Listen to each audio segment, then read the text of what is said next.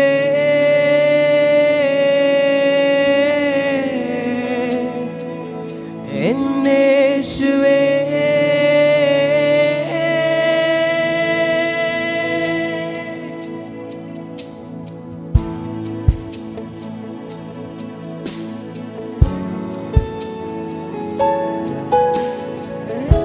എല്ലാ ഭൗതിക കണ്ണുകൾ അടഞ്ഞിരിക്കട്ടെ. അസ്വർഗീയ അന്തരീക്ഷത്തിന് യാതൊരു കുറവുമില്ല. നമുക്കായി മരിച്ചുയർത്തെഴുന്നേറ്റ് പരിശുദ്ധനായി ജീവിക്കുന്ന ദൈവത്തിൻ്റെ സാന്നിധ്യത്തിന് മുൻപിൽ നിനക്ക് നിന്നെ തന്നെ പൂർണ്ണമായി ഒന്ന് സമർപ്പിച്ചു കൊടുത്തുകൊണ്ട് ആ ദൈവത്തിൻ്റെ നാമത്തെ ഒന്ന് ഉയർത്താവോ? എല്ലാ നാമത്തിനും മേലായ നാമമുള്ള ദൈവത്തെ ഒന്ന് ഉയർത്താവോ? പൂർണ്ണമായി സമർപ്പിച്ചു കൊടുത്താണ്. മുഴങ്കാൽ മടക്കി ദൈവത്തെ സ്തുതിക്കണമെന്ന് ആഗ്രഹിക്കുന്നവർ അങ്ങനെ ചെയ്യാം. ഇരുന്നു കൊണ്ട് ദൈവത്തെ മാറ്റപ്പെടുത്തണമെങ്കിൽ അങ്ങനെ ചെയ്യാം. നിന്നുകൊണ്ടാണെങ്കിൽ അങ്ങനെ. ഇത് ദൈവവും നീയുമായിട്ടുള്ള സമയം. ദൈവത്തോട് സംസാരിക്കാനുള്ളതൊക്കെ സംസാരിച്ചോ. ദൈവത്തിനോട് നിനക്ക് എന്തെങ്കിലും കടമായിട്ടുണ്ടെങ്കിൽ അതൊക്കെ നീ കൊടുത്തോ. This is your time with your godly presence of Jesus. എല്ലാ നാമത്തിനും മീതെ ഉയർന്ന നാമമിത്. ദൂതന്മാരാപ്പകലിന്ന് വാഴ്ത്തുന്ന നാമമിത്. എല്ലാ നാമത്തിനും മീതെ ഉയർന്ന നാമമിത്. ദൂതന്മാരാപ്പകലിന്ന് വാഴ്ത്തുന്ന നാമമിത്. എല്ലാ നാവും പാടിയിടും, മുഴങ്കാൽ മടങ്ങിടുമേ. സർവത്തിൻ യോഗ്യൻ നീയേ. എല്ലാ നാമം പാടിയിടും, മുഴങ്കാൽ മടങ്ങിടുമേ. സർവത്തിൻ യോഗ്യൻ. ആ വിശുദ്ധ കരങ്ങൾ ഉയർത്തി സമ്മതിച്ചു കൊടുക്കാവോ? നിൻ കൃപകളെ ഞാൻ പാടിടും, നിൻ സ്നേഹത്തെ ഞാൻ വാഴ്ത്തിടും. ചെയ്ത നന്മകൾ ഞാൻ ഓർത്തിടും യേശുവേ. നിൻ കൃപകളെ ശബ്ദമുയർത്തി പാടാവോ? ചെയ്ത നന്മകൾ ഞാൻ ഓർത്തിടും യേശുവേ. നിൻ കൃപകളെ ഞാൻ പാടിടും, നിൻ സ്നേഹത്തെ ഞാൻ വാഴ്ത്തിടും. ചെയ്ത നന്മകൾ ഞാൻ ഓർത്തിടും യേശുവേ.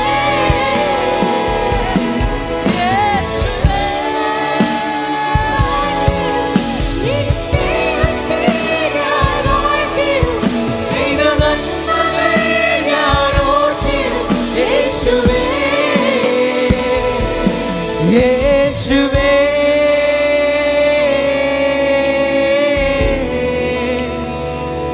എന്നേശുവേ. യേശുവിനോട് പ്രേമമുള്ളവർ ആ നാമത്തെ ഉയർത്താമോ? യേശുവനിക്കായി തുണയ, എന്റെ കൂടെ നിൽക്കുന്നവനാ. എന്റെ പ്രശ്നങ്ങൾക്ക് പരിഹാരം യേശുവെന്ന തിരിച്ചറിവുള്ളവരുണ്ടെങ്കിൽ നിനക്ക് ആ ദൈവത്തോടുള്ള പ്രേമത്തെ ഒന്ന് വെളിപ്പെടുത്താമോ? യേശുവേ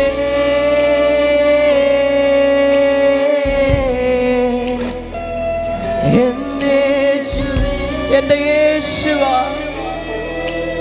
മറ്റാരുടെയല്ല എന്റെ യേശു.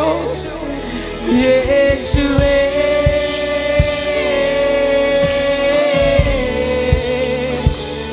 എന്നേശുവേ.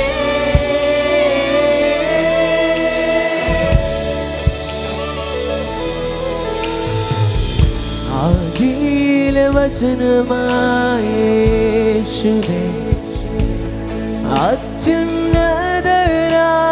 ദൈവമേ, സൃഷ്ടിയിൽ മറഞ്ഞിരുന്ന മഹത്വമേ, ക്രിസ്തുവായിരുന്നു വാഴുന്നവനെ. എത്ര നല്ല നാമമേ, തിരിച്ചറിവുള്ളവരുണ്ടോ? ഹൃദയത്തിൽ നിന്ന് പറയാ, എന്റെ യേശുവിന്റെ നാമം, ഓ എത്ര നല്ല നാമം. കരങ്ങൾ ഉയർത്തി പ്രഖ്യാപിക്കുക, എത്ര നല്ല നാമമേ, അതിശയനാമമേ, എത്ര നല്ല നാമമേ, എന്റെ യേശുവിൻ നാമം.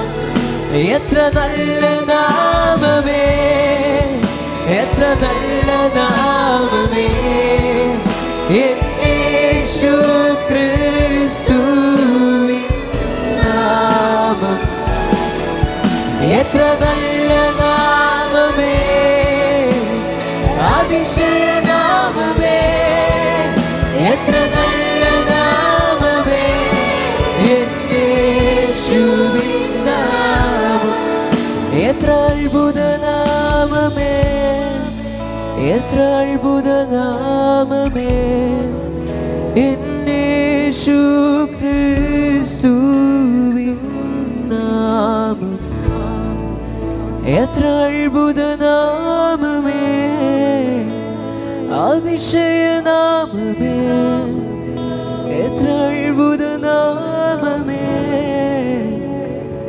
എന്റെ യേശുവിൻ നാമം.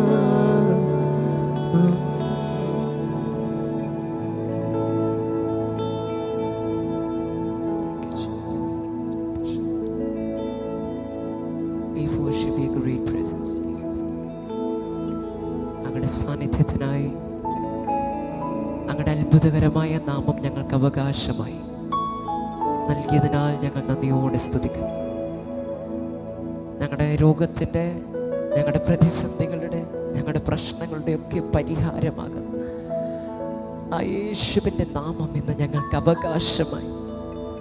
ദൂരെ ഇരിക്കുന്ന ഞങ്ങൾക്കാർക്കും ആക്സസ് ചെയ്യുവാൻ കഴിയാത്ത രീതിയിലല്ലോ ഇന്ന് ഞങ്ങളുടെ നാവിൽ അധികാരമായി, ഞങ്ങളുടെ ആത്മാവിലും ഞങ്ങളുടെ ഹൃദയത്തിലും ഞങ്ങളുടെ ശരീരത്തിലും അധികാരമായി, അവകാശമായി ഇന്ന് ആ നാമത്തിൻ്റെ ശക്തിയെ ഞങ്ങൾക്കായി നൽകിയിരിക്കുമ്പോൾ we love you Jesus. ഞങ്ങൾ അങ്ങേ സ്നേഹിക്കുന്നു അപ്പാ. യേശുവേ, ഞങ്ങൾ അങ്ങേ സ്നേഹിക്കുന്നു. അങ്ങയുടെ സ്നേഹത്തിനായി നന്ദി, അങ്ങയുടെ കാരുണ്യത്തിനായി നന്ദി, അങ്ങയുടെ കൃപയ്ക്കായി നന്ദി ലോർഡ്. ഞങ്ങൾ ആരും യോഗ്യരല്ല, ഞങ്ങളുടെ ആരുടെയും പ്രയത്നങ്ങളല്ല അപ്പാ. But Lord, we believe that it's your everlasting love and your grace, Jesus. അങ്ങയുടെ അത്യന്തപരമായ നിത്യമായ സ്നേഹവും കൃപയുമാണ് ഞങ്ങൾ മനസ്സിലാക്കുന്നത് പിതാവേ.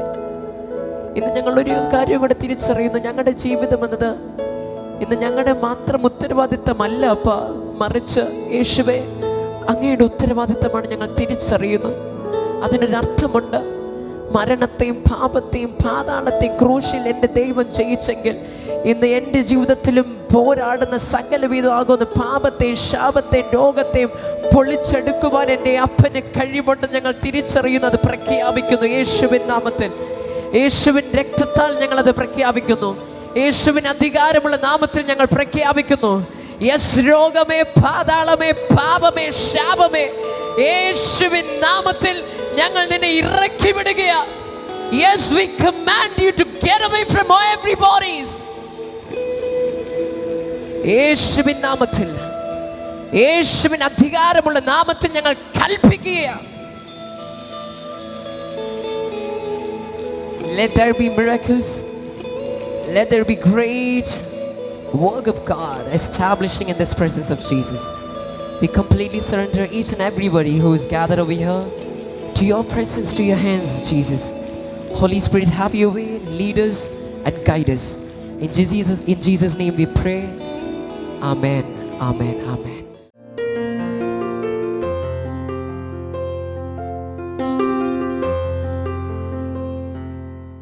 നമ്മുടെ മധ്യത്തിലായിരിക്കുന്നത് സഹോദരി സ്വപ്ന. താൻ മണ്ണാങ്കോടത്ത് നിന്ന് കടന്നു വരുന്നു. ചില വർഷങ്ങൾക്ക് മുന്നമേ തൻ്റെ ജീവിതത്തിൽ കടന്നു വന്ന മാരകമായിരിക്കുന്ന ക്യാൻസർ എന്ന രോഗത്തിൽ നിന്ന് തനിക്ക് പൂർണ്ണമായിരിക്കുന്ന സൗഖ്യം നമ്മുടെ കർത്താവ് നൽകിയെന്നുള്ള അനുഗ്രഹിക്കപ്പെട്ട സാക്ഷ്യമാണ് ഇന്ന് പ്രിയ സഹോദരി നമ്മോട് ഷെയർ ചെയ്യുന്നത്. തുടർന്ന് എപ്രകാരമാണ് ആ രോഗാവസ്ഥയുടെ മധ്യത്തിൽ കർത്താവ് തൻ്റെ ജീവിതത്തിൽ ഒരു വിടുതൽ, ഒരു സൗഖ്യം നൽകിയതെന്ന് പ്രിയ സഹോദരി തന്നെ നമ്മോട് സംസാരിക്കുന്നതായിരിക്കും. ദൈവ ദൈവത്തിൻ്റെ നാമത്തിന് മഹത്വം ഉണ്ടാകട്ടെ. 2022 മുതൽ ഞാൻ ക്യാൻസർ രോഗിയായി ചികിത്സയിലായിരുന്നു. ആദ്യം ഒരു സർജറി കഴിഞ്ഞു. അപ്പോഴാണ് എൻ്റെ ബ്രസ്റ്റിൽ മുഴയെടുത്ത് ടെസ്റ്റ് ചെയ്തപ്പോൾ ബ്രസ്റ്റിൽ ക്യാൻസർ എന്നറിഞ്ഞു. അത് കഴിഞ്ഞിട്ട് പിന്നെ ഒരു വലിയ സർജറി കൂടെ വേണമെന്ന് പറഞ്ഞു. അത് ചെയ്തു. അത് കഴിഞ്ഞിട്ടാണ് ക്യാൻസറിൻ്റെ ട്രീറ്റ്മെൻറ്റ് തുടങ്ങിയത്. കീമോതെറാപ്പി, റേഡിയേഷൻ ഇത് ചെയ്തുകൊണ്ടിരിക്കവേ തന്നെ അടുത്ത ടെസ്റ്റുകൾ ചെയ്തപ്പോഴും എൻ്റെ ശരീരത്തിലെ എല്ലാ ഭാഗങ്ങളിലും ആന്തരിക അവയവങ്ങളിലെല്ലാം ക്യാൻസർ ബാധിച്ചിട്ടുണ്ടെന്നറിഞ്ഞു. ചികിത്സ കഴിഞ്ഞ് തീർന്നിട്ടും എൻ്റെ അസുഖത്തിന് ഒരു കുറവും എനിക്ക് തോന്നിയില്ല. ഇത്രയും ടെസ്റ്റുകൾ ചെയ്തപ്പോൾ എല്ലാ ഭാഗങ്ങളിലെല്ലാം വ്യാപിച്ചു എന്നറിഞ്ഞപ്പോൾ എനിക്ക് പൂർണ്ണമായിട്ട് ബോധ്യമായി ഞാൻ മരണത്തോടടുത്തുകൊണ്ടിരിക്കുകയാണെന്ന്. ആ ഒരു വേദനയിലിരിക്കുമ്പോൾ എൻ്റെ സഹോദരിയായ പുഷ്പം ചേച്ചി പറഞ്ഞു, ശാലോമിൽ വന്ന് ഒന്ന് പ്രാർത്ഥിക്കേ, എൻ്റെ മനസ്സിനൊരു സമാധാനം കിട്ടട്ടെ എന്ന് പറഞ്ഞു. കാട്ടാക്കട ചൂണ്ടുപലക ശാലോമിൽ കൊണ്ടുപോയി. നവംബർ 7-ാം തീയതി കൊണ്ടുവന്ന് ബ്രദർ പ്രാർത്ഥിച്ചു. എനിക്ക് പിറ്റേന്ന് ബുധനാഴ്ച മുതൽ എൻ്റെ ശരീരത്തിൻ്റെ വേദനകൾ പകുതിയായതായിട്ട് എനിക്ക് അനുഭവപ്പെട്ടു. ഞാൻ അനുഭവിച്ചുകൊണ്ടിരുന്ന വേദന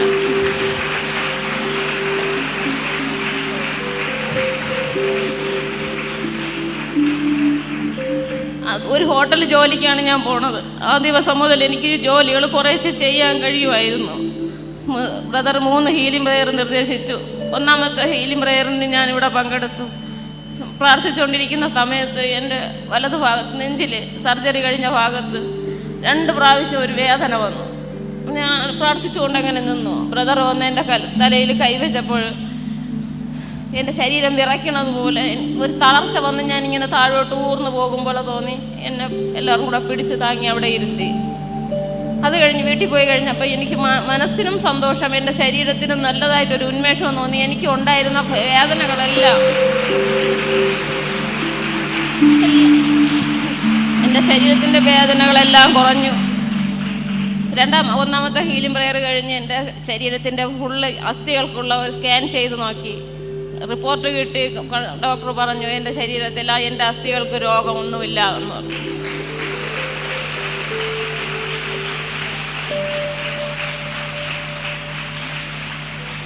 രണ്ടാമത്തെ ഹീലിംഗ് പ്രെയർ കഴിഞ്ഞു.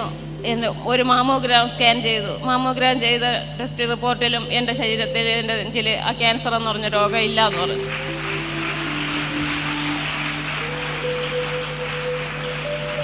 മൂന്ന് ഹീലിംഗ് പ്രെയറും ഞാൻ പൂർത്തിയാക്കി. 3-ാമത്തെ ഹീലിംഗ് പ്രെയർ കഴിഞ്ഞ് ഞാൻ ഇവിടെ നിറങ്ങുമ്പോൾ ഞാൻ പൂർണ്ണ സൗഖ്യത്തോടെ, ആ രോഗം എന്നിലില്ല എന്ന് പറഞ്ഞ പൂർണ്ണ സൗഖ്യത്തോടെയാണ് ഞാൻ ഇവിടെ നിറങ്ങിയത്. ശ്രദ്ധിക്കണമേ ദൈവമക്കളെ, ആന്തരിക അവയവങ്ങളിൽ മുഴുവനും ക്യാൻസർ ബാധിച്ചു എന്ന് മെഡിക്കൽ സയൻസ് റിപ്പോർട്ട് ചെയ്ത ഒരു സിസ്റ്ററാണ് ഇവിടെ നിൽക്കുന്നത്. ക്യാൻസർ രോഗത്തെ പറ്റി നോക്കുമ്പോൾ നമുക്ക് മനസ്സിലാക്കാൻ അത് പടർന്നുകൊണ്ടിരിക്കും. അത് ഒന്നിൽ നിന്ന് മറ്റൊന്നിലോട്ട് പോകും. അപ്പോൾ സാധാരണ അതിനുള്ള ട്രീറ്റ്മെൻറ്റ് എന്ന് പറയുമ്പോൾ അതിനെ കരിക്കാനൊക്കെ നോക്കും, പിന്നെ സർജറി ചെയ്ത് അതിനെ കളയും. പക്ഷേ എങ്കിലും അതിൻ്റെ അംശം എവിടെയെങ്കിലും കാണും, അത് വീണ്ടും പരന്നുകൊണ്ടിരിക്കുന്ന ഒരു സാഹചര്യമാണ് ക്യാൻസറിൻ്റെ അതിൻ്റേതായിട്ടുള്ള ക്യാരക്ടർ. സിസ്റ്റർ പറഞ്ഞു, മെഡിക്കൽ സയൻസ് പറഞ്ഞത് ആന്തരിക അവയവം മുഴുവനും ക്യാൻസർ ബാധിച്ചു കഴിഞ്ഞു, ചെയ്യാനുള്ള ട്രീറ്റ്മെൻ്റ് ഒക്കെ ചെയ്തു. പക്ഷേ തൻ്റെ രോഗ സാഹചര്യത്തിൽ ഒരു വ്യത്യാസവും തനിക്ക് അനുഭവിക്കാനേ കഴിയുന്നില്ല. ആദ്യം സിസ്റ്റർ ഒരത്ഭുതത്തിൽ വന്നു. അടുത്ത തനിക്ക് കിട്ടിയ അത്ഭുതം മറ്റുള്ളവരോട്, ഇങ്ങനെ ഒരു യേശുവുണ്ട്, ഇങ്ങനെ ഒരു പള്ളിയുണ്ട്, ഇങ്ങനെ ഇവിടെ പോയി പ്രാർത്ഥിച്ചാൽ എൻ്റെ ദൈവം എന്നെ സൗഖ്യമാക്കി, എന്നെ വിടുവിച്ചെങ്കിൽ, എൻ്റെ ജീവിതത്തിൽ ഒരു അത്ഭുതം ചെയ്തെങ്കിൽ നിൻ്റെ ജീവിതത്തിൽ അത്ഭുതം ചെയ്യുമെന്ന് പറഞ്ഞ് അങ്ങനെ ഒരു വ്യക്തിയെ കൊണ്ടുവരുന്നു. അവരിവിടെ വന്നു, അത്ഭുതം പ്രാപിച്ചു, അവരോട് സാക്ഷ്യം പറയുന്നു. അതുകൊണ്ട് തീർന്നില്ല, ഇതുകൊണ്ട് ചാപ്റ്റർ ക്ലോസ് ചെയ്തില്ല. വീണ്ടും എത്രത്തോളം എനിക്കായി വലുത് ചെയ്ത ദൈവത്തിനെ എനിക്ക് എത്രത്തോളം ആൾക്കാരിലേക്ക് എത്തിക്കുവാൻ, എനിക്ക് ഷെയർ ചെയ്യാനേ കഴിയുമോ ഞാൻ ചെയ്യുമെന്ന രീതിയിൽ വീണ്ടും ആമേൻ ഒരു സഹോദരിയുടെ അടുക്കൽ ആ യേശുവിനെ പരിചയപ്പെടുത്തി കൊടുത്തു. ഇന്ന് നമുക്ക് സന്തോഷിക്കാൻ വകയുണ്ട്. ചികിത്സയെല്ലാം ചെയ്തിട്ടും വ്യത്യാസമില്ലാതെ, യഥാർത്ഥത്തിൽ പറയണമെങ്കിൽ ഇനി ചികിത്സയൊന്നും ഇല്ല, അതാണ് ആ സ്റ്റേജ്. ചികിത്സയൊന്നും ഇല്ലാതെ സകലതും തീർന്ന സാഹചര്യത്തിൽ യേശുവിൻ്റെ അടുക്കൽ വന്നപ്പോൾ അത്ഭുതമെന്ന് പറയട്ടെ, ഇന്ന് മെഡിക്കൽ സയൻസ് റിപ്പോർട്ട് ചെയ്യുന്നത് മാമോഗ്രാം ചെയ്തപ്പോൾ ക്യാൻസർ രോഗമെന്ന രോഗം ഈ ശരീരത്തിന് മേലില്ല. അത്ഭുതമെന്ന് പറയാതിരിക്കാൻ കഴിയുമോ? ഒന്ന് കരമടിച്ച് ദൈവത്തിന് മഹത്വം കൊടുക്കാവോ? മാത്രമല്ല, ഈ സാക്ഷ്യത്തിൽ എന്നെ തൊട്ട ഒരു കാര്യം, വളരെയധികം ക്രിട്ടിക്കലായിട്ടുള്ള രോഗങ്ങൾ വരുമ്പോൾ സാധാരണ നമ്മൾ സ്കാൻ റിപ്പോർട്ട്, ബ്ലഡ് ടെസ്റ്റിൽ അല്ലെങ്കിൽ ടെസ്റ്റ് റിപ്പോർട്ട്സ് ഒക്കെ നോക്കിയിട്ട് മാത്രമേ നമ്മൾ ആ വ്യത്യാസത്തെ സ്ഥിരീകരിക്കത്തുള്ളൂ. പക്ഷേ സിസ്റ്ററിൻ്റെ വിശ്വാസത്തിൻ്റെ വലിപ്പത്തെ നാം പരിശോധിക്കുമ്പോൾ നമുക്ക് മനസ്സിലാക്കാൻ കഴിയുന്നത്, ഒന്നാമത്തെ ഹീലിംഗ് പ്രയറിൽ വന്നപ്പോൾ തന്നെ തൻ്റെ ശരീരത്തിലുണ്ടായിരുന്ന വേദനയുടെ പകുതി മാറിയത് തനിക്ക് തിരിച്ചറിയുവാനേ കഴിഞ്ഞു. അതിനർത്ഥം താനൊരു വേദന മാറാനായിട്ട് വിശ്വാസത്തോടുകൂടെ വന്നു എന്നതിൻ്റെ അർത്ഥം. ആമേൻ, ഹല്ലേലൂയ. മനസ്സിലായില്ല എല്ലാവർക്കും? താൻ സ്കാനിങ് ചെയ്യാൻ പോയില്ല, ടെസ്റ്റ് ചെയ്യാൻ പോയില്ല. അതിനു മുന്നേ തൻ്റെ ശരീരത്തിൽ ദൈവത്തിൻ്റെ ശക്തി അനുഭവിച്ചപ്പോൾ താൻ അതിനെ മുറുകെ പിടിച്ചു. സ്റ്റെപ്പായി, പടിപടിയായി ദൈവത്തിൻ്റെ അത്ഭുതം അവൾ പൂർണ്ണമായി പ്രാപിക്കുവാൻ ഇടയായി തീർന്നതിന് പിന്നിൽ ഇന്ന് മനസ്സിലാക്കുക, ദൈവം നിന്റെ ജീവിതത്തിൽ ഒരു അത്ഭുതം, അനുഗ്രഹം അവനെല്ലാം ഒരുമിച്ച് നൽകിയില്ലെങ്കിലും പടിപടിയായി ദൈവം നിന്നെ മാനിക്കുകയും അനുഗ്രഹിക്കുകയും ചെയ്യുന്നത് തിരിച്ചറിഞ്ഞ് അല്പത്തിൽ വിശ്വസ്തനായി ദൈവത്തിന് മഹത്വം കൊടുക്കുവാനായി കഴിയുന്നവനത്രേ അധികത്തിൽ അത്ഭുതകരമായി എൻ്റെ ദൈവം മാനിക്കുന്നത്. യെസ്, തൻ്റെ ജീവിതത്തിൽ വന്ന ആ ചെറിയൊരു വ്യത്യാസത്തെ താൻ അംഗീകരിച്ചു. ദൈവത്തിന് അപ്പം മഹത്വം കൊടുത്ത് കാണും. ദൈവത്തിന് മഹത്വം കൊടുത്ത് കാണും. യേശുവേ എൻ്റെ വേദന മാറ്റിയതിന് നന്ദി എന്ന് മനസ്സുകൊണ്ടെങ്കിലും പറഞ്ഞു. എനിക്ക് പ്രാർത്ഥിക്കാൻ അറിഞ്ഞൂടാ, ബ്രദർ പറഞ്ഞ് അറിഞ്ഞൂടാത്തവര് ദൈവത്തിന് നന്ദി, ദൈവത്തിന് സ്തോത്രം. യെസ്, ഒന്ന് കരമടിച്ച് ദൈവത്തിന് മഹത്വം കൊടുക്കാവോ? റിപ്പോർട്ട് സെയിമാ, പക്ഷെ തൻ്റെ ജീവിതത്തിൽ വേദന പകുതി മാറിയപ്പോൾ ദൈവത്തിന് മഹത്വം കൊടുത്തു.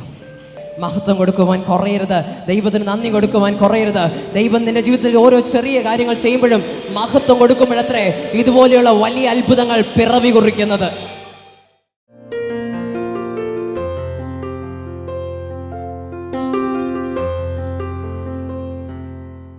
നമ്മുടെ മധ്യയിൽ നിന്ന് സാക്ഷിയായി നിൽക്കുന്നത് സിസ്റ്റർ വിമല ദേവിയാണ്.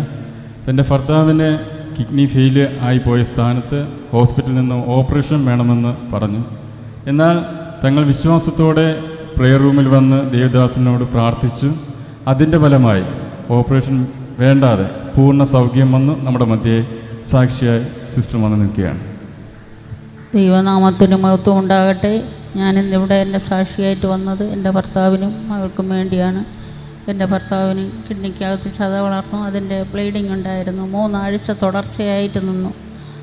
അങ്ങനെ ഇരിക്കെ ആശുപത്രിയിൽ പോയി ഗുളികയെല്ലാം വാങ്ങി കഴിച്ചുകൊണ്ടിരുന്നു. ഓപ്പറേഷത്തിന് ചെല്ലണമെന്ന് പറഞ്ഞ് ആ ആഴ്ച തന്നെ എൻ്റെ ഭർത്താവ് പറഞ്ഞ് കാട്ടാക്കട പോയി ബ്രദറിനെ കണ്ടതിന് ശേഷം നമുക്കെന്തും ചെയ്യാമെന്ന് പറഞ്ഞു. അപ്പോൾ അവർ എന്നോട് വലുതേ ഇങ്ങോട്ട് പറഞ്ഞതുകൊണ്ട് ഞാൻ നേരെ കാട്ടാക്കട പോയി ബ്രദറിനെ കണ്ടു. സ്കാൻ റിപ്പോർട്ടും എല്ലാം കാണിച്ച് ബ്രദർ വാങ്ങിച്ചു നോക്കിയിട്ട് പറഞ്ഞാൽ കുഴപ്പമില്ല. ബ്രദർ അവിടുത്തെ പ്രോജക്റ്റ് സാധനങ്ങൾ, എണ്ണ, വെള്ളം, തേന്, വീഞ്ഞ്, സോപ്പ്, ടോർത്ത് എല്ലാം തന്നു. ഞാനതിനെ വീട്ടിൽ കൊണ്ടുവന്ന് ആ ടോർത്ത് അവരുടെ ശരീരത്തിൽ ഞാൻ വെച്ച് കൊടുത്തു. അന്ന് തന്നെ ആ ബ്ലീഡിങ് നിന്നു. 3 ആഴ്ച തുടരെ നിന്ന ബ്ലീഡിങ് അന്ന് തന്നെ നിന്നു. ഓപ്പറേഷത്തിന് പോകാനായിട്ട് ഡോക്ടറെ ചെന്ന് കാണാൻ പോയപ്പം ഡോക്ടർ തന്നെ ഇങ്ങോട്ട് വലിയ പറഞ്ഞു, ഇത്രയും പ്രായമായല്ലോ, ഇനി ഗുളിക കഴിച്ചാൽ മതി, ഓപ്പറേഷൻ വേണ്ടെന്ന്. ഞാനതിന് ബ്രദറിൻ്റെ കൂടെ വന്ന് തിരിച്ചു പറഞ്ഞു. ഞാനവിടെ സാക്ഷി പറയുകയും ചെയ്തു. ഞാനത് പറഞ്ഞു ബ്രദറിൻ്റെ കൂടെ. പിന്നെ എൻ്റെ മകൾ ഗൾഫിലായിരുന്നു. അവൾക്ക് കിഡ്നിക്ക് പ്രോബ്ലമാണെന്ന് പറഞ്ഞു. ഞാൻ വലിയ സങ്കടപ്പെട്ടു. അവളോളം വളർന്ന 2 പെൺകുട്ടികളും ഇരിക്കുന്നു. ഞാൻ പറഞ്ഞു, നീ ആ സ്കാൻ ചെയ്ത റിപ്പോർട്ട് അയച്ചതാ, ഞാൻ ബ്രദറിനെ കൊണ്ട് കാണിക്കിട്ട് പിന്നെ എന്തും ചെയ്യാമെന്ന്. ഞാൻ ബ്രദറിനെ കൊണ്ട് ചെന്ന് കാണിച്ചപ്പം ബ്രദർ വായിച്ച് നോക്കിയിട്ട് പറഞ്ഞു, കുഴപ്പമില്ല, അവൾ വരട്ടെ എന്ന് പറഞ്ഞു. അവൾ വന്ന് ഞാൻ ബ്രദറിനെ പോയി അവൾ കണ്ടു. സ്കാൻ ചെയ്തപ്പം അതിൽ ഒരു കുഴപ്പവുമില്ല എന്ന് പറഞ്ഞു. ഇതര വിശ്വാസത്തിൽ നിന്ന് ദൈവസ്നേഹം അറിഞ്ഞ ഒരു സഹോദരിയുടെ അനുഗ്രഹിക്കപ്പെട്ട സാക്ഷ്യങ്ങളാണ്. യേശു കർത്താവ് സഹോദരിക്ക് നൽകിയ അനുഗ്രഹങ്ങളെക്കുറിച്ചാണ് നാം ഇവിടെ പറഞ്ഞത്. തൻ്റെ ജീവിത പങ്കാളി കിഡ്നി ഫെയിലുവറായിട്ട് ബ്ലീഡിങ് ഉണ്ടാകുന്ന ആ രോഗം വളരെ മേജറാണ്. വിശ്വാസം കൈവിടാതെ താൻ പ്രാർത്ഥിച്ചുകൊണ്ടിരുന്നു. ഹോസ്പിറ്റലിൽ കടന്നുപോയി മേജർ ചെക്കപ്പുകളെല്ലാം കഴിഞ്ഞപ്പോൾ സ്കാൻ റിപ്പോർട്ട് പ്രതികൂലമായി കടന്നു വന്നു. അടിയന്തരമായി ഒരു ഓപ്പറേഷനാണ് വൈദ്യശാസ്ത്രം പറഞ്ഞത്. തുടർന്ന് എന്തോ അതുവരെയും പ്രാർത്ഥനാ സെൻറ്ററിലോ കടന്നു വരാത്ത തൻ്റെ ജീവിത പങ്കാളി അന്ന് സഹോദരിയോട് പറയുന്നു, നമുക്ക് കാട്ടാക്കട പ്രേയർ ടവറിൽ ഷാജി ബ്രദറിനെ കണ്ടിട്ട് അടുത്ത ഫർദർ ചെക്കപ്പുകളിലേക്കും ചികിത്സകളിലേക്കും പോകാമെന്ന് പറയുകയും വിശ്വാസത്തോടുകൂടി കടന്നു വരുമ്പോൾ ദേവദാസൻ പ്രാർത്ഥനാ പ്രോഡക്റ്റുകൾ നൽകുകയും സഹോദരന് വേണ്ടി പ്രാർത്ഥിക്കുകയും ചെയ്തു. പ്രാർത്ഥനാ പ്രോഡക്റ്റിൽ കൊണ്ടുപോയിട്ട് സഹോദരി ചെയ്തത് വിശ്വാസത്തോടുകൂടി ഈ പ്രേയർ ക്ലോത്ത് തൻ്റെ ജീവിത പങ്കാളിയുടെ ശരീരത്തിൽ വച്ചു പിടിപ്പിച്ചു. അവിടെ ദൈവത്തിൻ്റെ ഒരു വലിയ പ്രവൃത്തി നടന്നു. പിറ്റേന്ന് മുതൽ ആ ബ്ലീഡിങ് നിന്നു എന്നാണ്. ദൈവത്തിന് കൈയടിച്ച് മഹത്വം കൊടുക്കാം. ശാലോം സഭയ്ക്ക് ദേവദാസിന് കർത്താവ് നൽകിയ ഏറ്റവും പ്രധാനപ്പെട്ട ഒരു ദർശനപ്രകാരമുള്ള ഒരു അനുഗ്രഹിക്കപ്പെട്ട ഒരു ശുശ്രൂഷയാണ് ഈ പ്രേയർ ക്ലോത്ത്. വിശ്വാസികൾ വളരെ വിശ്വാസത്തോടു കൂടി ഏത് മാരക രോഗമായാലും ആ രോഗമുള്ള ഭാഗത്ത് ഇത് അവർ ശരീരത്തിനോട് ചേർത്ത് പിടിപ്പിക്കും. രണ്ടാമത്തെ സാക്ഷ്യം, തൻ്റെ മകള് വിദേശത്താണ്, അവിടെയും കിഡ്നി രോഗം കടന്നു വന്നു. റിപ്പോർട്ട് അയക്കുവാനായിട്ട് പറഞ്ഞു. ആ റിപ്പോർട്ടുമായി വളരെയധികം വേദനയോടുകൂടി കാട്ടാക്കട പ്രേയർ ടവറിൽ കടന്നു വരികയും ദൈവസന്നിധിയിൽ പ്രാർത്ഥനയ്ക്കായി കടന്നു വന്നപ്പോൾ ദേവദാസൻ്റെ ആശ്വാസ വാക്കുകൾ ഏറ്റെടുത്തു. പിന്നെ സഹോദരി കടന്നു വന്ന് അടുത്ത ചെക്കപ്പ് നടത്തപ്പോൾ അവിടെ ആ രോഗമില്ല എന്ന് ചെക്കപ്പുകളിലൂടെ സ്കാൻ റിപ്പോർട്ട് കടന്നു വരുവാൻ കാരണമായി തീർന്നു. കൈയടിച്ച് കർത്താവിന് മഹത്വം കൊടുക്കുക. പ്രൈസലോ, കർത്താവിൻ്റെ തിരുനാമം മഹിമപ്പെടുമാറാകട്ടെ. എല്ലാ സഹോദരങ്ങൾക്കും യേശു ക്രിസ്തുവിൻ നാമത്തിൽ എൻ്റെ സ്നേഹവും നന്ദി അറിയിക്കുകയാണ്. ക്രിസ്മസ് അടുത്തുകൊണ്ടിരിക്കുകയാണല്ലോ. വളരെ സന്തോഷവും വളരെ ആനന്ദവും ഒക്കെ നമ്മുടെ ഓരോരുത്തരുടെ മേലും ദൈവം നൽകിക്കൊണ്ടിരിക്കുന്ന സമയം. അപ്പോൾ തന്നെ മന്നാ ടിവിയിലൂടെ ചിലത് പ്രാപിക്കുവാനും നേടിയെടുക്കുവാനും ദൈവം സഹായിക്കട്ടെ. ഒരു ദിവസം പോലും മുടങ്ങാതെ മന്നാ ടിവിയിൽ കാണുകയും പ്രാർത്ഥിക്കുകയൊക്കെ ചെയ്യുന്ന ഒത്തിരി പേരുണ്ടെന്ന് എനിക്കറിയാം. പലരും ചിലർ നേരിട്ട് അല്ലെങ്കിൽ ഫോണിലൂടെ ഒക്കെ വന്ന് പറയുന്നത് കേൾക്കുമ്പോൾ വലിയ സന്തോഷമുണ്ട്. ചില കിടരോഗികൾ, ചില മാനസികമായി തകർന്നിരിക്കുന്നവർ, ശാരീരികമായി തളർന്നിരിക്കുന്നവരൊക്കെ ഭവനങ്ങളിൽ തന്നെ അവർക്കൊരു പ്രാർത്ഥനാ അന്തരീക്ഷം നമ്മുടെ ചാനലിലൂടെ ലഭിക്കുന്നതിലും അതിന് അതിയായ സന്തോഷം. അതിൻ്റെ പിന്നിൽ ദൈവം ഓരോരുത്തരെയും അതാത് സമയങ്ങളിൽ ദൈവം വേർതിരിക്കാറുണ്ട്. അതിൻ്റെ സാമ്പത്തിക ആവശ്യങ്ങളും മറ്റ് ക്രമീകരണങ്ങൾക്കുമായി കർത്താവ് തന്നെ പലരെ അയക്കുന്നു. അവരെല്ലാവരും വിശ്വസ്തയോടെ ആ ജോലി ചെയ്യുന്നു എന്നുള്ളതാണ് എനിക്ക് മനസ്സിലാക്കുവാനും കഴിയുന്നത്. സദൃശവാക്യങ്ങൾ 11-ാം അധ്യായം 24-ഉം 25-ഉം വാക്യം ഇങ്ങനെ എഴുതിയിരിക്കുന്നു: ഒരുത്തൻ വാരി വിതറിയിട്ടും വർദ്ധിച്ചു വരുന്നു, മറ്റൊരുത്തൻ ന്യായവിരുദ്ധമായി ലോഭിച്ചിട്ടും ഞെരുക്കമേ വരുന്നുള്ളൂ. ഔദാര്യ മാനസൻ പുഷ്ടി പ്രാപിക്കും, തണുപ്പിക്കുന്നവന് തണുപ്പ് കിട്ടും. അത് ഒരാൾ വാരി വിതറി, പക്ഷേ ദൈവം വീണ്ടും വീണ്ടും വർദ്ധിപ്പിക്കുന്നു. പക്ഷെ മറ്റൊരാൾ മാക്സിമം ലുപ്തിക്കുന്നു, പക്ഷെ ഞെരുക്കം മാത്രമേ വരുന്നുള്ളൂ. ഔദാര്യ മനസ്സിന് എപ്പോഴും പുഷ്ടി ലഭിച്ചുകൊണ്ടിരിക്കും. മാത്രവുമല്ല, മറ്റുള്ളവരെ ഹൃദയത്തെ തണുപ്പിക്കുന്നവന് തണുപ്പ് ലഭിക്കും. ദൈവവചനമാണ് ഏറ്റവും തണുപ്പിക്കുവാൻ കഴിയുന്നത്. ദൈവവചനത്തിന് മാത്രമേ മറ്റൊരാളെ ആശ്വസിപ്പിക്കുവാൻ കഴിയപ്പെടത്തുള്ളൂ. ആകയാൽ ഇന്ന് കർത്താവിൻ്റെ വചനത്തിലൂടെ അനേകരെ ആശ്വസിപ്പിക്കുന്നത് 2 കുടുംബങ്ങളാണ്. ഒന്ന് സിസ്റ്റർ ശാലിനി, അതോടൊപ്പം ബ്രദർ രാജേഷ് എന്നവരുടെ വിവാഹമാണ്. മറ്റൊരാൾ ആനി, അതോടൊപ്പം സജിൻ. ഇന്ന് അവരുടെയും വിവാഹം. 2 വിവാഹങ്ങൾ ഇന്ന് ഇതേ സമയത്തിൽ നടന്നു അല്ലെങ്കിൽ നടക്കുന്നു എന്നുള്ളതാണ്. ഈ 2 കുടുംബങ്ങളുടെയും അനുഗ്രഹത്തിന് വേണ്ടിയിട്ടാണ് ഇന്നത്തെ മന്നാ ടിവി ദൈവസന്നിധിയിൽ സമർപ്പിച്ചിരിക്കുന്ന. കുടുംബങ്ങൾക്ക് വേണ്ടിയിട്ട് പ്രാർത്ഥിക്കാം. ഇന്ന് 2 പേരുടെയും കുടുംബജീവിതങ്ങൾ ഏറ്റവും അനുഗ്രഹമാകട്ടെ. സിസ്റ്റർ ശാലിനിയുടെ കുടുംബജീവിതം അനുഗ്രഹിക്കപ്പെടട്ടെ. അതോടൊപ്പം ആനിയുടെ കുടുംബജീവിതവും ദൈവം വർദ്ധിപ്പിക്കട്ടെ. നമുക്ക് ഈ കുടുംബങ്ങൾക്ക് വേണ്ടിയിട്ട് പ്രാർത്ഥിക്കുന്നതോടൊപ്പം തന്നെ ഇരുമ്പും യോജിപ്പിക്കുവാൻ എളുപ്പമാണ്. മരവും തമ്മിൽ യോജിപ്പിക്കാം, കോൺക്രീറ്റും തമ്മിൽ യോജിപ്പിക്കാം. പക്ഷേ ഹൃദയങ്ങളെ തമ്മിൽ യോജിപ്പിക്കുന്നത് ഇച്ചിരി ബുദ്ധിമുട്ടേറിയ സമയം. അത് പരിശുദ്ധാത്മാവിന് മാത്രമേ കഴിയത്തുള്ളൂ.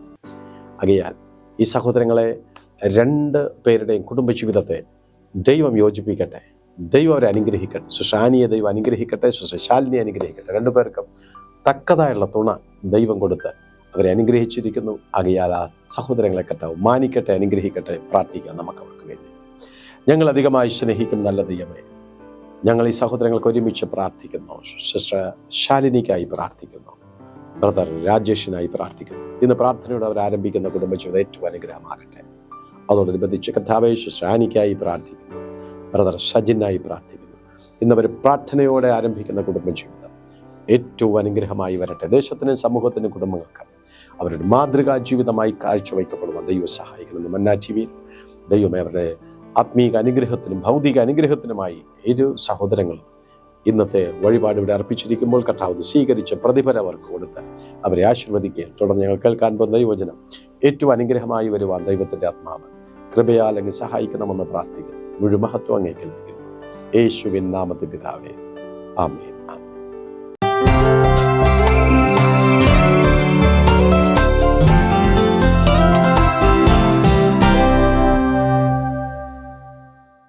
മത്തായി സുവിശേഷം 26:41 പരീക്ഷയിൽ അകപ്പെടാതിരിപ്പാൻ ഉണർന്നിരുന്ന് പ്രാർത്ഥിപ്പിൻ, ആത്മാവ് ഒരുക്കമുള്ളത്, ജഡമോ ബലഹീനമത്രേ എന്ന് പറഞ്ഞു. നമുക്കെല്ലാവർക്കും പ്രാർത്ഥനയ്ക്ക് പോകാൻ മനസ്സുണ്ട്, നമുക്കെല്ലാവർക്കും പ്രാർത്ഥിക്കാനും മനസ്സുണ്ട്, നമുക്കെല്ലാവർക്കും ദൈവത്തിനെ അനുഗമിക്കാനും അനുസരിക്കാനും കർത്താവ് പറയും പോലെയൊക്കെ ജീവിക്കാൻ എല്ലാത്തിനും. പക്ഷേ ഈ ജഡമാണ് കുഴപ്പം. ജഡം എന്താ? ബലഹീനം. ജഡം ബലഹീനം. അപ്പം മനസ്സൊരുക്കമുണ്ട്, പക്ഷെ കാലുവേദന വരുമ്പോൾ നമ്മളെ കൊണ്ട് നിൽക്കാൻ പറ്റത്തില്ല, നട്ടല് വേദന വരുമ്പോൾ നമ്മളെ കൊണ്ട് നിൽക്കാൻ പറ്റത്തേ ഇല്ല. ആത്മാവിൽ പള്ളിയിൽ പോകണമെന്നൊക്കെ നല്ല ഒരുക്കുവാണ്, ആത്മാവിൽ പ്രാർത്ഥിക്കാനുള്ള മനസ്സുണ്ട്, പക്ഷേ ശരീരം, ജഡം നേരെ ഓപ്പോസിറ്റായിട്ട് ഫൈറ്റ് ചെയ്യുന്നു. നിന്റെ ആകത്തളത്തിൽ നിനക്ക് ഒരുക്കമുണ്ട്, പക്ഷേ നിന്റെ ശരീരം വിപരീതമായി പിടിക്കുമ്പോൾ നിന്നെ ജയിപ്പിക്കുകയാണ്. ആത്മാവിൽ മാത്രമല്ല നിന്റെ ശരീരത്തിലും ജയിപ്പിക്കുകയാണ്. ആത്മാവിൽ മാത്രമല്ല ശരീരത്തിലും ജയിക്കണം, ശരീരത്തിലും ജയിക്കണം, ശരീരത്തിലും ജയിക്കണം, ശരീരത്തിലും ജയിക്കണം, ശരീരത്തിലും ജയിക്കണം, ശരീരത്തിലും ജയിക്കണം. കൈയടിച്ചു പറ, ഞങ്ങൾക്ക് ആത്മാവിൽ മാത്രമല്ല ഞങ്ങളുടെ ജഡത്തിലും ജയിക്കണം. യേശു പഠിപ്പിച്ചു, ആത്മാവ് ഓക്കെയാണ്, ആത്മാവ് ശരിയാണ്, പക്ഷെ ശരീരം ബലഹീനമാണ്, പലപ്പോഴും തോറ്റുപോകും.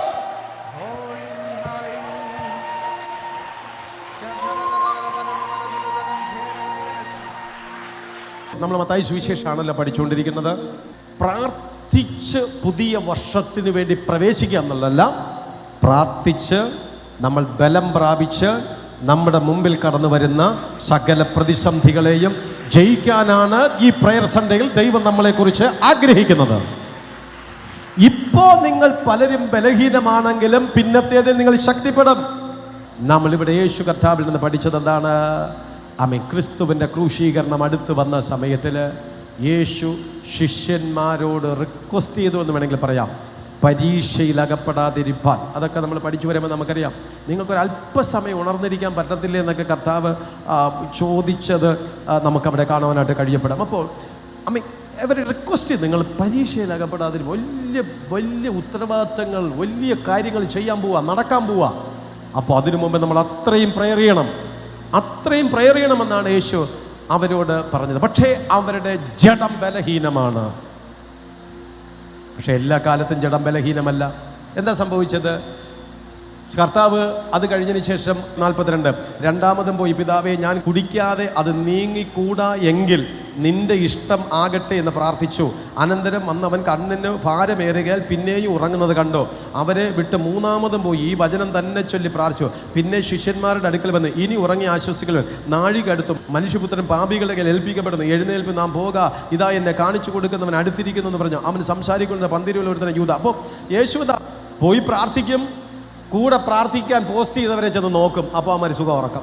വീണ്ടും യേശു ചെന്ന് ഗതശമനയ്ക്ക് ചെന്ന്, കർത്താവേ, എനിക്കിത് ബുദ്ധിമുട്ടാണ്, പക്ഷേ എങ്കിലും നിൻ്റെ ഹിതം ഇതാണെങ്കിൽ ഞാനിത് അനുഭവിക്കാൻ റെഡിയാണ്, എന്നെ ബലപ്പെടുത്ത്, എന്നെ ശക്തിപ്പെടുത്ത്, എന്നെ സഹായിക്കുക, ഇതിനൊക്കെ അതിജീവിക്കാനുള്ള ബലം എനിക്ക് താ എന്ന് പറഞ്ഞ് പ്രാർത്ഥിക്കും. എന്നിട്ടും എനിക്ക് വേണ്ടി ഞാൻ പ്രാർത്ഥിക്കാൻ നിർത്തിയ എൻ്റെ ദൈവദാസന്മാർ എവിടെ? അപ്പോൾ അമ്മ വീണ്ടും ഉറക്കമാണ്. വീണ്ടും യേശു എന്ത് ചെയ്യുന്നു? അപ്പോൾ അതിനർത്ഥം എന്താണ്? എനിക്കൊരു പ്രയർ സപ്പോർട്ട് വേണം, എൻ്റെ കൂടെ പ്രാർത്ഥിക്കണം എനിക്ക് വേണ്ടി എന്ന് ഞാൻ പറഞ്ഞാൽ ചിലപ്പോൾ ദുരുപദേശമാകുമായിരിക്കാം. പക്ഷേ കർത്താവ് പ്രതീക്ഷിക്കുന്നൊരു സപ്പോർട്ട്. മനസ്സാകെ കലങ്ങി. യേശു മനുഷ്യനായിരുന്നല്ലോ, വിയർത്തു, ദാഹിച്ചു, വിശന്നു, അങ്ങനെ തുടങ്ങി എല്ലാം ഒരു മനുഷ്യനെ ഭവിക്കുന്ന എല്ലാം ഉണ്ട് എങ്കിൽ ഒരു മനുഷ്യൻ്റെ സപ്പോർട്ട് ആഗ്രഹിച്ചു, ഒരിച്ചിരി സ്നേഹം ആഗ്രഹിച്ചു. പക്ഷേ അവരുടെയൊക്കെ ബോഡി എല്ലാം ക്ഷീണിച്ചിരുന്നു. കർത്താവ് വീണ്ടും പോയപ്പോൾ ആരുടെയും സപ്പോർട്ടില്ല, ഞാൻ ഒറ്റയ്ക്കാണ്, അത് ദൈവഹിതം. വീണ്ടും കർത്താവ് എന്നിട്ട് പ്രാർത്ഥിച്ചു. പിന്നെ പറഞ്ഞു, ഇനി ഉറങ്ങി ആശ്വസിച്ചോ, ഇനി നിങ്ങൾ പ്രാർത്ഥിക്കേണ്ട ആവശ്യകതയൊന്നുമില്ല. മനഃപൂർവ്വമല്ല. പത്രോസ്, നീ 3 വട്ടം എന്നെ തള്ളിപ്പറയും, കർത്താവ് മരിക്കേണ്ടി വന്നാലും ഞാൻ നിന്നെ ഉപേക്ഷിക്കത്തില്ല എന്ന് പറഞ്ഞു. ആക്ച്വലി ആത്മാർത്ഥമായിട്ടാണ് പത്രോസ് പറഞ്ഞത്. പക്ഷെ സാഹചര്യ നിമിത്തം തള്ളി പറഞ്ഞു പോയി. ആത്മാർത്ഥമായിട്ടാണ് പറഞ്ഞത്. പക്ഷെ എല്ലാ കാലഘട്ടത്തിലും ഇവർ ബലഹീനരല്ലായിരുന്നു. കാലങ്ങൾ കഴിഞ്ഞു, യേശു മരിച്ചു, അടക്കപ്പെട്ടു, ഉയർത്തെഴുന്നേറ്റു. പിന്നെയുള്ള സംഭവങ്ങൾ നമുക്കറിയാമല്ലോ. പത്രോസ് കല്ലറയിലേക്ക് ഓടി. അടുത്ത മഗ്ദലക്കാരത്തി മറിയ എവിടെ ഉണ്ടായിരുന്നു. വീണ്ടും ഇവർ ഭയന്ന് വിറച്ച് പലയിടത്തും ചെന്നിരുന്നു. യേശു അവിടെയൊക്കെ ചെന്ന് പ്രത്യക്ഷമായി, നിങ്ങൾക്ക് സമാധാനം, പേടിക്കരുത് എന്നൊക്കെ പറഞ്ഞ് അവരെ ധൈര്യപ്പെടുത്തി. പിന്നത്തിൽ വീണ്ടും സാഹചര്യം മതി, എന്നെ കണ്ടി ഉപദേശിപ്പണിയൊന്നും പറ്റത്തില്ല. വള്ളവും വലയും ഒക്കെ എടുത്ത് നേരെ അവൻ വീണ്ടും വല വീശാൻ വേണ്ടി പോയി. ദൈവം വിട്ടില്ല, അവിടെയും പോയി. ദൂതുണ്ട്, എവിടെ പോയാലും വിടൂല. വിളിച്ച ദൈവം വിശ്വസ്തനാ, എവിടെ പോയാലും വിടൂല. രാജ്യത്തിൻ്റെ ഏത് കോണിൽ പോയാലും വിടൂല, അവിടെയൊക്കെ വരും. പത്രോസ് വിചാരിച്ചു, ഇപ്പം ഈ ഉപദേശിപ്പണി എടുത്തോണ്ട് യഹൂദിയിൽ നിൽക്കാതിരുന്നാൽ മാത്രം മതി, ബത്ലഹേമിൽ നിൽക്കാതിരുന്നാൽ മാത്രം മതി, ഇച്ചിരി ദൂരോട്ട് പോകാം എന്നൊക്കെ വിചാരിച്ചു. എവിടെ പോയാലും ഇല്ല. കർത്താവ് ആ കടലിൻ്റെ ആഴത്തിൽ പോയി. അവിടെയൊക്കെ ചെന്ന് ഇവരെ ശിക്ഷിക്കാനൊന്നുമല്ല, രക്ഷിക്കാൻ വേണ്ടിയിട്ടാണ് പുറകെ നടന്ന് അവരെല്ലാവരെയും കൊണ്ടുവന്നു. ഒടുവിൽ, നീ പത്രോസാകുന്നു, ഈ പാറമേൽ ഞാൻ എൻ്റെ സഭയെ പണിയുമെന്നുള്ള ദൈവത്തിൻ്റെ പ്രവചന ശബ്ദം അവിടെ നിവർത്തിയാകാനായിട്ട് തുടങ്ങി. പത്രോസിൻ്റെ ഉള്ളിനകത്ത് പ്രാർത്ഥനയുടെ അഭിഷേകം വരാൻ തുടങ്ങി. പത്രോസിൻ്റെ ഉള്ളിനകത്തേക്ക് ദൈവസ്നേഹത്തിൻ്റെ ആഴം കടന്നു വരുവാൻ തുടങ്ങി. ആമേൻ, ആമേൻ. യോഹന്നാന്റെ മകനായ ശിമോനെ, ഇവരിൽ അധികമായി നീ എന്നെ സ്നേഹിക്കുന്നുവോ എന്ന് ചോദിച്ച ചോദ്യത്തിൻ്റെ മധ്യത്തിലേക്ക് പത്രോസ് പൂർണ്ണമായി സമർപ്പിച്ചു. ദൈവത്തോടുള്ള അഭേദ്യമായ സ്നേഹബന്ധം വന്നു. ബലഹീനമായിരുന്ന ശരീരം ഇതാ ബലം പ്രാപിക്കുവാൻ തുടങ്ങി. ക്ഷീണിത അനുഭവത്തിൽ നിന്ന് അവൻ ഉത്തരവാദിത്തത്തിലേക്ക് വന്നപ്പോൾ, കഴിഞ്ഞ നാളുകൾ എൻ്റെ ഗുരു എപ്പോഴും പ്രാർത്ഥിക്കുക എന്ന് പറഞ്ഞു. ഞാനത് കാര്യമാക്കിയില്ല. ഉപദേശി പ്ലാറ്റ്ഫോമിൽ കയറി നിന്ന് പ്രാർത്ഥിക്കുക എന്ന് പറഞ്ഞു. പക്ഷെ ഞാനതൊന്നും കാര്യമാക്കിയില്ല. പക്ഷേ ഇപ്പോൾ ഞാൻ ഉത്തരവാദിത്തത്തിലേക്ക് കടന്നു വന്നിരിക്കുകയാണ്. ഞാനിപ്പോൾ നേതൃത്വത്തിലേക്ക് കടന്നു വന്നിരിക്കുകയാണ്. ഞാനിതാ മുൻപന്തിയിൽ നിന്ന് ജനത്തെ നയിക്കത്തക്ക അനുഭവത്തിലേക്ക് വന്നു. അങ്ങനെയാണെങ്കിൽ എൻ്റെ ജീവിതത്തിൽ പ്രാർത്ഥന കുറയാൻ പാടില്ല എന്ന് മനസ്സിലാക്കിയിട്ട് അവൻ പ്രാർത്ഥിക്കുവാനും പ്രവർത്തിക്കുവാനുമായിട്ട് തുടങ്ങി.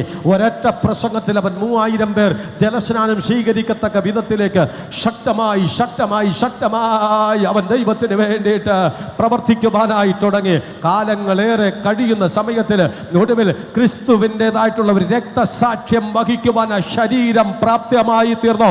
യേശുവിനെ നാം നേരെ ക്രൂശിച്ചുവെങ്കിൽ പത്രോസിനെ വത്തിക്കാന്റെ അറുതിയിൽ തലകീഴായി കർത്താവിനെ ക്രൂശിച്ചപ്പോൾ ആ ശരീരം ക്ഷീണിച്ചു പോയില്ല. എന്നെ നീ തലകീഴായിട്ട് ക്രൂശിക്കാൻ നിങ്ങൾ ഓർഡർ ഇട്ടിരിക്കുന്നുവെങ്കിൽ ഈ ശരീരം അതിന് പ്രാപ്തമായിരിക്കുന്നു. മനസ്സിലാകുന്നു. ഒരിക്കൽ ഈ ശരീരം ബലഹീനമായിരുന്നു. പിന്നത്തേതിൽ ഈ ശരീരം ബലം പ്രാപിച്ചു.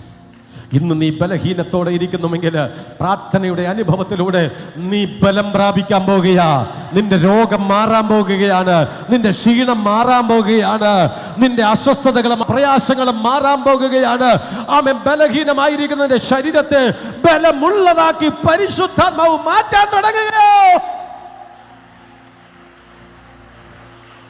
സഹോദരങ്ങളെ, ഈ പ്രാർത്ഥിക്കേണ്ട സമയത്തിൽ കൂർക്കം വലിച്ചു കിടന്ന ഈ ഭക്തൻ ക്രിസ്തുവിന് വേണ്ടിയിട്ട് തലകീഴായി ക്രൂശു മരണത്തെ വഹിക്കാൻ വില്ലിങ് ആകുമെന്ന് ആരെങ്കിലും വിചാരിച്ചു? അതാണ് ദൈവം തുടങ്ങി വെച്ച ഒരു പ്രാർത്ഥനാ ജീവിതം. ഒരു ജഡശരീരത്തെ മാറ്റിമറിച്ചുകൊണ്ടിരിക്കും. ഒരു ജഡശരീരത്തെ പ്രാപ്തിയുള്ളതാക്കി തീർത്തുകൊണ്ടിരിക്കും. ഒരു ജഡശരീരത്തെ ബലപ്പെടുത്തും. ഇന്ന് പകൽ സമയം നീ പറയും, എന്നെ ശക്തനാക്കുന്നവൻ മുഖാന്തരം ഞാൻ സകലത്തിനും മതിയായവൻ. എന്നെ ശക്തനാക്കുന്നവൻ മുഖാന്തരം ഞാൻ സകലത്തിനും മതിയായവൻ. Praise the Lord.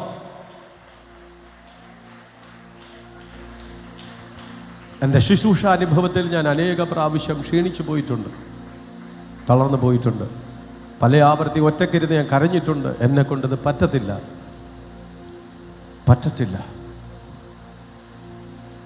രാവിലെ എഴുന്നേറ്റ് വ്യക്തിപരമായി ദൈവത്തോടുള്ള ബന്ധം, പ്രാർത്ഥന, പഠനം, കാര്യാതി. അത് കഴിഞ്ഞിട്ട് ഞാനൊരു MBA കാരനല്ല, അല്ലെങ്കിൽ ഞാനൊരു BBA കാരനല്ല. എൻ്റെ വിദ്യാഭ്യാസമൊക്കെ പരിമിതമാണ്. പക്ഷെ ബാക്കിയെല്ലാം ദൈവം പഠിപ്പിച്ചു. പക്ഷെ അതൊക്കെ വെച്ചിട്ട് ഈ ശുശ്രൂഷകളെ പലയിടങ്ങളിലും മുമ്പിലേക്ക് കൊണ്ടുപോകാൻ കഴിയാതെ വരുന്നു. മുമ്പിലേക്ക് അറച്ചു നിൽക്കുന്നു എന്നല്ല, സാറ്റിസ്ഫൈഡ് ആകുന്നില്ല, ശരിയാകുന്നില്ല. ഇതൊക്കെ എങ്ങനെ? ജനം കടന്നു വന്നുകൊണ്ടിരിക്കുന്നു, വലിയ വലിയ ഉത്തരവാദിത്തങ്ങൾ ദൈവം ഏൽപ്പിക്കുന്നു. മുമ്പിൽ നിൽക്കുമ്പോൾ ഞാനിങ്ങനെ വന്ദിച്ചു പോയി, ഇതെങ്ങനെ? കർത്താവെ ഉറങ്ങണ്ടേ? കർത്താവെ റെസ്റ്റ് വേണ്ടേ? പ്രധാനപ്പെട്ട എല്ലാ മേഖലകളിലും ഞാൻ തന്നെ ഓടിയെത്താതെ ഒന്നും ശരിയാകുന്നില്ല. എനിക്ക് ഓരോരുത്തർക്കും വേണ്ടി പ്രാർത്ഥിക്കും, പക്ഷെ ഇതെങ്ങനെ മാനേജ് ചെയ്യാൻ കഴിയും? ഇതെല്ലാം എൻ്റെ മുമ്പിലാണ്. പക്ഷേ ശരീരം സ്റ്റാർട്ടിങ്ങിൽ എന്നെ കൊണ്ട് പറ്റാതെ ആയിപ്പോയി, ക്ഷീണിച്ച അനുഭവങ്ങളുണ്ട്. ഞാൻ ഇന്ന് പറയട്ടെ, ഒരു കാലഘട്ടത്തിൽ ഞാൻ ബലഹീനനായിരുന്നുവെങ്കിൽ, ഒരു കാലഘട്ടത്തിൽ ക്ഷീണിത അനുഭവത്തിലായിരുന്നുവെങ്കിൽ, ഇന്ന് ഞാൻ അഭിമാനത്തോടെ പറയുന്നു, ഒരു ക്ഷീണവുമില്ലാതെ ഉത്സാഹത്തോടെ ആമേൻ വരുന്ന എല്ലാവർക്കും വേണ്ടി പ്രാർത്ഥിക്കുവാനും എന്നെ ഏൽപ്പിക്കപ്പെട്ട സകല ഉത്തരവാദിത്തങ്ങൾ ചെയ്യുവാൻ എൻ്റെ കർത്താവ് എന്നെ ശക്തീകരിച്ചു കൊണ്ടിരിക്കുന്നു. Praise the lord. ആമേൻ. ഇന്ന് എന്നെ സംബന്ധിച്ചിടത്തോളം കൃത്യമായിട്ട് എല്ലാ കാര്യാദികളും ചെയ്യുവാനായിട്ട് കഴിഞ്ഞുവെങ്കിൽ ഞാൻ പറയട്ടെ, ഇന്ന് നീ ബലഹീനം അനുഭവിക്കുന്നുവെങ്കിൽ നിന്റെ സ്ഥിതിഗതികൾക്ക് മാറ്റം വരുത്തുവാൻ ദൈവത്തിന് കഴിയപ്പെടാം. ദൈവത്തിന് കഴിയും. Price the Lord. ഞാൻ ഇത്രയും കാലം പത്രോസിനെ കുറിച്ച് പ്രസംഗിച്ചിട്ടുള്ളത് അവൻ്റെ മടി കൊണ്ടാണ്, അവൻ്റെ കയ്യിരിപ്പ് കൊണ്ടാണ്, അവൻ്റെ കുഴപ്പം കൊണ്ടാണ്. പക്ഷേ ഇന്ന് പരിശുദ്ധാത്മാവ് എന്നെ കൊണ്ട് വേറെ രീതിയിൽ പറയുകയാണ്, അവൻ അന്ന് ക്ഷീണിതാനുഭവത്തിൽ കിടന്നുവെങ്കിലും കർത്താവിനെ അവൻ അനുസരിക്കാൻ തുടങ്ങിയപ്പോൾ ഒടുവിൽ ആ ഉറക്കത്തിന് തോറ്റു കൊടുത്ത ശരീരം. എന്താ ഉറക്കമാണ് പ്രശ്നം? എന്നെ കൊണ്ട് ഉറങ്ങാതിരിക്കാൻ പറ്റത്തില്ല. ഞാൻ ഉറങ്ങും, യേശു പറഞ്ഞു ഉണർന്നിരി, പക്ഷെ ഞാൻ ഉറങ്ങി. ഉറക്കത്തിന് തോറ്റു കൊടുത്ത ആ ഭക്തനുണ്ടല്ലോ, പിന്നത്തേതിൽ മരണത്തിന് പോലും തോൽക്കാതെ അവൻ ജയിക്കാൻ തീരുമാനിച്ചു. ഈ ശരീരത്തെ നീ അറുക്ക്, ഈ ശരീരത്തെ നീ തലകീഴായി ക്രൂശിക്ക്, എന്നാലും ഈ ശരീരം ബലഹീനമല്ല. വിശ്വസിക്കാൻ കഴിയോ? ഇന്ന് പ്രാർത്ഥിക്കാൻ പോലും കഴിയാതെ ബലഹീനത അനുഭവിക്കുന്ന ശരീരത്തിന് ഉടമസ്ഥനാണ്. നിന്റെ മനസ്സുകൊണ്ട് നിനക്ക് എന്തൊക്കെയോ ചെയ്യണമെന്ന് ആഗ്രഹമുണ്ട്, നിനക്ക് ഒത്തിരി ദൈവത്തെ അനുസരിക്കണമെന്ന്, ദൈവത്തോട് പ്രാർത്ഥിക്കണമെന്ന്, കരയണമെന്ന് ആഗ്രഹമുണ്ട്. പക്ഷേ നിന്റെ സാഹചര്യം നിമിത്തം നിനക്ക് കഴിയുന്നില്ല. നിന്റെ മനസ്സ് പലപ്പോഴും ശരിയാകുന്നില്ല, നിന്റെ ശരീരം പലപ്പോഴും ശരിയാകുന്നില്ല. നിന്റെ കഠിനാധ്വാന നിമിത്തം നിനക്കത് കഴിയുന്നില്ല. ഞായറാഴ്ച നിനക്ക് അവധി കിട്ടുന്നില്ല. ഇങ്ങനെ തുടങ്ങി ആരെങ്കിലും ഇന്ന് പകൽ സമയത്തിൽ ഭാരപ്പെടുന്നുവെങ്കിൽ പരിശുദ്ധാത്മാവ് ദൂത് വിളിച്ചു പറയുകയാണ്, ആ ബലഹീനപ്പെട്ടതിനെ മാറ്റിയെടുക്കുവാൻ യേശുവിന് കഴിയും. ആ കൂട്ടത്തിൽ ചെന്ന് ഉറങ്ങിയ ഒരാളാണ് യാക്കോബ്. ആ കൂട്ടത്തിൽ പത്രോസിന്റെ കൂടെ തോളി കൈയിട്ടുകൊണ്ടിരുന്ന് ഉറങ്ങിയ വ്യക്തിയാണ് ആര്? യാക്കോബ്. യേശു കർത്താവ് വന്ന് നോക്കിയപ്പം വീണ്ടും പാവം കർത്താവ് എന്ന് വീണ്ടും ചെന്നിരുന്ന് പ്രാർത്ഥിച്ചു. പിള്ളേരുണന്നാന്തോ നോക്കട്ടെ. ഇതൊക്കെ ഞാനിങ്ങനെ കാണിക്കുമ്പോൾ നീ വീട്ടിലിരുന്ന് ഉറങ്ങുമ്പോൾ എൻ്റെ യേശുവിൻ്റെ മുഖം ഓർമ്മിക്കണം. ഇടയ്ക്കിടയ്ക്ക് ആ മുറിക്കകത്ത് നോക്കും കേട്ടോ ദൈവം. ആ പ്രാർത്ഥന മുറിയിൽ ഇടയ്ക്കിടയ്ക്ക് വരുവേ, വന്ന് നോക്കും പിള്ള ഉറങ്ങുന്നോ, പിള്ള ഉണർന്നിരുന്ന് പ്രാർത്ഥിക്കുന്നോന്ന് യേശു നോക്കും കേട്ടോ. Price the Lord. ആ കൂട്ടത്തിൽ കിടന്ന ഒരു പുള്ളിയാണ് യാക്കോബ്. ശരീരത്തെ ദൈവം പണിതു. ഒടുവിൽ ആ ശരീരത്തെ വാളുകൊണ്ട്, കഴുത്തിനെ ഈർച്ച വാളുകൊണ്ട് അറുത്തറുത്തറുത്ത് കൊല്ലാൻ വേണ്ടിയിട്ട് നീറോ ചക്രവർത്തിയെ ഓർഡറിട്ട സമയത്തിൽ അവൻ ധൈര്യത്തോടെ പറഞ്ഞു, ഈ ശരീരം ക്ഷീണിച്ചിട്ടില്ല, ഇതിന് നിങ്ങൾ അറുത്തറുത്തറുത്തറുത്ത് കൊല്ല്, എന്നാലും ഞാൻ ബലഹീനമാകത്തില്ല. ഞാൻ എൻ്റെ കർത്താവിൻ്റെ അടുക്കൽ പോകുമെന്ന് ധൈര്യത്തോടെ ശരീരത്തെ, ഉറക്കത്തിന് തോറ്റ ശരീരം മരണത്തിന് ഏൽപ്പിച്ചു കൊടുത്തു. ദൈവം പണിതു മറ്റൊരു യാക്കോബായിട്ട് മാറി. പഴയ യാക്കോബ് ഒരു പുതിയ യാക്കോബായിട്ട് തീർന്നു. ഇപ്പോ ചിലത് നിന്നെ കൊണ്ട് കഴിയുന്നില്ലേ? ഇപ്പൊ നീ ക്ഷീണിച്ചു പോയോ? ഭാരപ്പെടരുത്, വിടരുത്, പിടിവിടരുത്, പിന്മാറിപ്പോകരുത്, അകന്നു പോകരുത്. ദൈവം മാറ്റിയെടുക്കും, ദൈവം മാറ്റിത്തരും. ദൈവം ബലമുള്ള ഒരു ശരീരം തരും, ദൈവം ആരോഗ്യമുള്ള ഒരു ശരീരം തരും. പക്ഷെ അപ്പൊ പ്രാർത്ഥന പഠിക്കാൻ മറക്കരുത്, അപ്പൊ പ്രാർത്ഥന പറയാൻ മറക്കരുത്.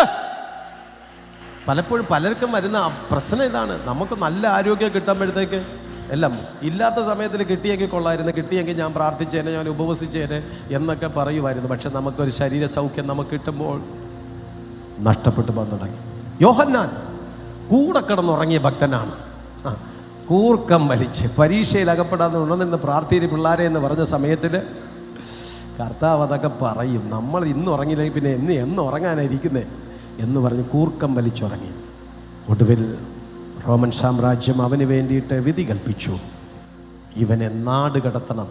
ആൾപ്പാർപ്പില്ലാത്ത, ആമേൻ, മിണ്ടാനും പറയാനും ആരുമില്ലാത്ത ഒരു പത്മോസിലേക്ക് ഇവനെ നാട് കടത്തെന്ന് പറഞ്ഞപ്പോൾ ധൈര്യത്തോടെ പറഞ്ഞു, എന്നെ കടത്ത്. ഈ ശരീരം ഇന്ന് ബലഹീനമല്ല. ഒരു കാലഘട്ടത്തിൽ ഈ ബോഡി ബലഹീനമായിരുന്നു.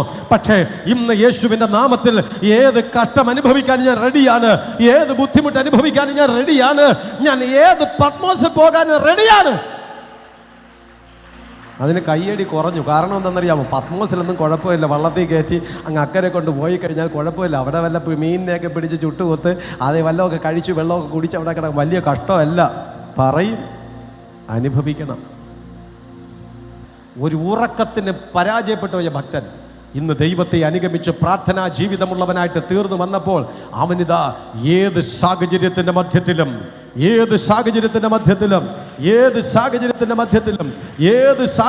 മധ്യത്തിലും നിൽക്കാൻ പ്രാപ്തീകരിച്ചുവെങ്കിൽ ഇന്ന് ചിലർക്ക് നിരാശയുണ്ട്. എന്നെ കൊണ്ട് കഴിയുന്നില്ലല്ലോ, എന്നെ കൊണ്ട് പറ്റുന്നില്ലല്ലോ. നിന്നെ കൊണ്ട് കഴിയും. ആമേൻ. എൻ്റെ കർത്താവിനാൽ സകലവും ശബ്ദം. നീ പറ, എന്നെ ശക്തനാക്കുന്നവൻ മുഖാന്തരം സകലത്തിനും മതിയായവൻ. എന്നെ ശക്തനാക്കുന്നവൻ മുഖാന്തരം സകലത്തിനും മതിയായവൻ. ചില രോഗങ്ങൾ മാറിപ്പോകട്ടെ, ചില സാഹചര്യങ്ങൾ മാറിപ്പോകട്ടെ, ക്ഷീണിത അനുഭവങ്ങൾ.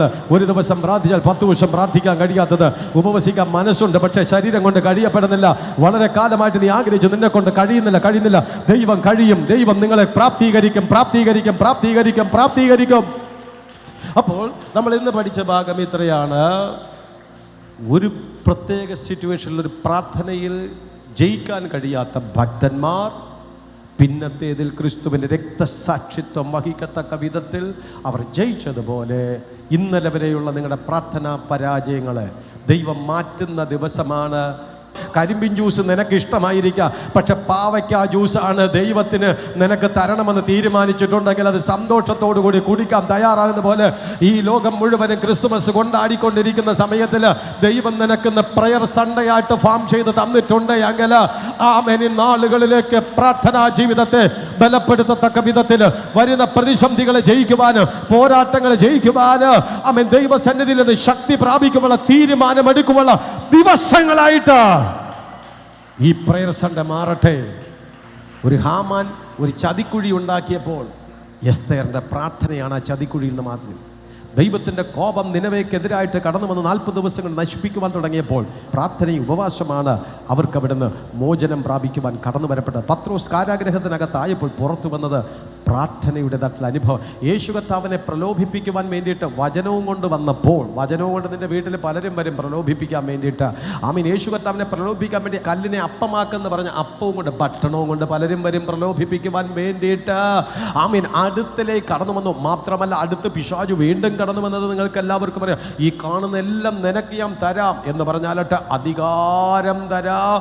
ആമീൻ. സ്ഥാനമാനങ്ങൾ, അംഗീകാരങ്ങൾ എല്ലാം തരാം. നീ എല്ലാ കാലഘട്ടത്തിലും ചുമ്മാ ചെന്നിരുന്ന് കൈയടിച്ച് വെച്ച് പോകണ്ട. നിന്നെ ഞാൻ സെക്രട്ടറി ആക്കാം, പ്രസിഡന്റ് ആക്കാം, നിന്നെ ഞാൻ സ്വത്ര ഇന്ന സംഘടന എല്ലാം ആക്കാമെന്നൊക്കെ പറഞ്ഞ അധികാരങ്ങളുമായിട്ട് പലരും കടന്നു വരപ്പെടും. യേശു കർത്താവ് അധികാരം തരാമെന്ന് പറഞ്ഞപ്പോൾ തോറ്റുപോയില്ല. യേശു ആമീൻ ഭക്ഷണത്തിന്റെ പേരിൽ തോറ്റുപോയില്ല. യേശു ആമീൻ നിന്നെ കാക്കുന്നവൻ ഉറങ്ങില്ല മയങ്ങില്ല പറഞ്ഞ വചനത്തിന്റെ മുമ്പിലും തോൽക്കാതെ ജയിച്ചുവെങ്കിൽ ആമീൻ അതിന്റെ പിന്നിൽ അവന്റെ പ്രാർത്ഥനാ ജീവിതമാണെങ്കിൽ പുതിയ വർഷത്തിൽ ഒരു പ്രാർത്ഥന അനുഭവത്തോടുകൂടി പോകുവാൻ ദൈവസഭ ഒരു ഉറച്ച തീരുമാനങ്ങൾ എടുത്തുകൊണ്ട് പോയി.